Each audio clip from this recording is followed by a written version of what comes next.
আসসালামু আলাইকুম। এটিএন বাংলা সংবাদে সবাইকে স্বাগত জানাচ্ছি। আমি মারিয়া চৌধুরী।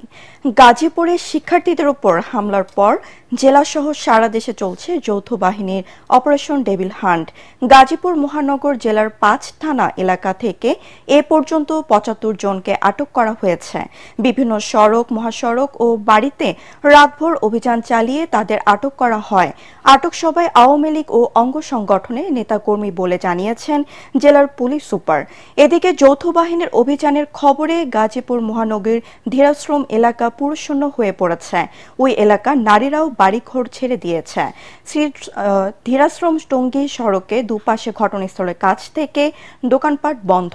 সাবেক মন্ত্রী মোজাম্মেল হকের বাসভবন ও আশপাশের এলাকায় অনেকটা থমথমে পরিস্থিতি বিরাজ করছে।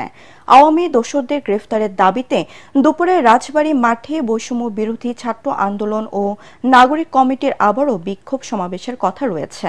অন্যদিকে গতরাতে সন্ত্রাসীদের গুলিতে আহত শিক্ষার্থী মুবাশির হোসেনের চিকিৎসা চলছে শহীদ তাজউদ্দিন আহমেদ মেডিকেল কলেজ হাসপাতালে।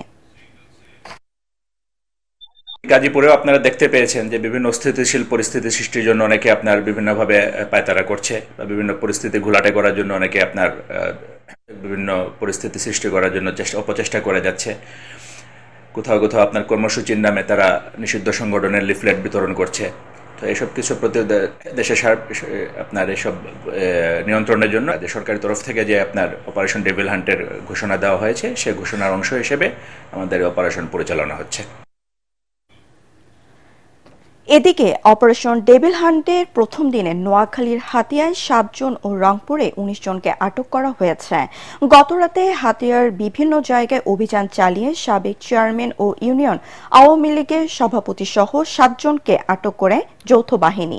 আটককৃতরা হলেন হাতিয়া উপজেলার চর ঈশ্বর ইউনিয়নের সাবেক চেয়ারম্যান আলাউদ্দিন আজাদ, হাতিয়া পৌরসভার ১ নং ওয়ার্ডের সাদ্দাম হোসেন, ৩ নং ওয়ার্ডের আব্দুল কালাম বিটু, নিঝুমদ্বীপ ইউনিয়নের আজিম উদ্দিন, তমরুদ্দি ইউনিয়নের সিরাজুল ইসলাম, আব্দুল মাজেদ পলাশ ও আব্দুল জাহের। এ সময় তাদের কাছ থেকে ধারালো অস্ত্র উদ্ধার করা হয়। এছাড়া রংপুরে যৌথ বাহিনীর ডেভিল হান্ট অভিযানে আটক করা হয়েছে ১৯ জনকে। যতদিন না পর্যন্ত শয়তান শেষ না হবে ততদিন পর্যন্ত ডেভিল হান্ট অপারেশন চলবে বলে জানিয়েছেন স্বরাষ্ট্র উপদেষ্টা জাহাঙ্গীর আলম চৌধুরী। সকালে রাজধানীর ফার্মগেটে মৃত্তিকা সম্মান ইনস্টিটিউটে নতুন মৃত্তিকা ভবন উদ্বোধনী অনুষ্ঠান শেষে তিনি এই কথা জানান। সাংবাদিকদের প্রশ্নের জবাবে স্বরাষ্ট্র উপদেষ্টা বলেন, যারাই দেশকে অস্থিতিশীল করবে এই অপারেশনে তাদেরকে গ্রেফতার করা হবে। এ সময় গাজীপুর পরিস্থিতি নিয়ে তিনি বলেন, গাজীপুরে যারা ছাত্র জনতার উপর হামলা করেছে তাদের অনেককেই আইনের আওতায় আনা হয়েছে, বাকিদেরও শীঘ্রই গ্রেফতার করা হবে। এদিকে সুনামগঞ্জে কৃষকদের ভাস্কর্য ভাঙার ঘটনাটি জানেন না উল্লেখ করে তিনি বলেন, যারা এই কাজ করেছে তাদেরকেও ধরা হবে। গাজীপুরে যারা এই ঘটনা ঘটাইছে তাদের অনেকেই আমাদের আইনের আওতায় নিয়ে আসা হয়েছে, অনেকে যে আইনের আওতায় নিয়ে আসা হয়েছে এবং যাদের আইনের আওতায় আনা হয় নাই তাদেরও খুব তাড়াতাড়ি আইনের আওতায় নিয়ে আসা হবে এবং তাদের যেন সর্বোচ্চ শাস্তি হয় এই ব্যবস্থা করা হবে। ডেভিল যতদিন পর্যন্ত শেষ না হবে ততদিন পর্যন্ত অপারেশন চলবে।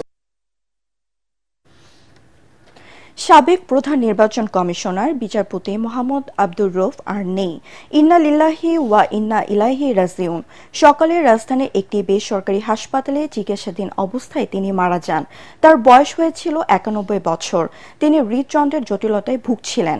বিচারপতি আব্দুর রউফ ১৯৯০ সালের ২৫ ডিসেম্বর থেকে ১৯৯৫ সালের ১৮ এপ্রিল পর্যন্ত বাংলাদেশের পঞ্চম সিইসি হিসেবে দায়িত্ব পালন করেন। তিনি দুর্নীতি বিরোধী জাতীয় সমন্বয় কমিটির চেয়ারম্যানও ছিলেন। তার গ্রামের বাড়ি ময়মনসিংহে, সেখানেই তাকে দাফন করার কথা রয়েছে।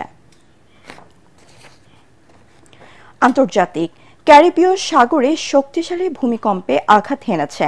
রিক্টার স্কেলে এর মাত্রা ছিল ৭.৬। ভূমিকম্পের পর সুনামি সতর্কতা জারি করা হয়েছে। স্থানীয় সময় শনিবার সন্ধ্যায় এই ভূমিকম্প আঘাত হানে। আজ ভারতীয় সংবাদ মাধ্যম এনডিটিভি জানায়, গতকাল সন্ধ্যায় ৭.৬ মাত্রার শক্তিশালী ভূমিকম্পে ক্যারিবিয়ান সাগর কেঁপে ওঠে। ভূমিকম্পটি কেমেন দ্বীপপুঞ্জের উপকূল থেকে প্রায় ১৩০ মাইল দূরে হন্ডুরাসের উত্তরে আঘাত হানে। মার্কিন ভূতাত্ত্বিক জরিপ সংস্থা ইউএস জিওলজিক্যাল সার্ভে জানিয়েছে ভূপৃষ্ঠের 10 কিলোমিটার গভীরে এটি আঘাত হানে। মার্কিন সুনামি সতর্কতা ব্যবস্থা জানিয়েছে ক্যারিবিয়ান সাগর এবং হন্ডুরাসের উত্তরে ভূমিকম্পের পর সুনামি সতর্কতা জারি করা হয়েছে।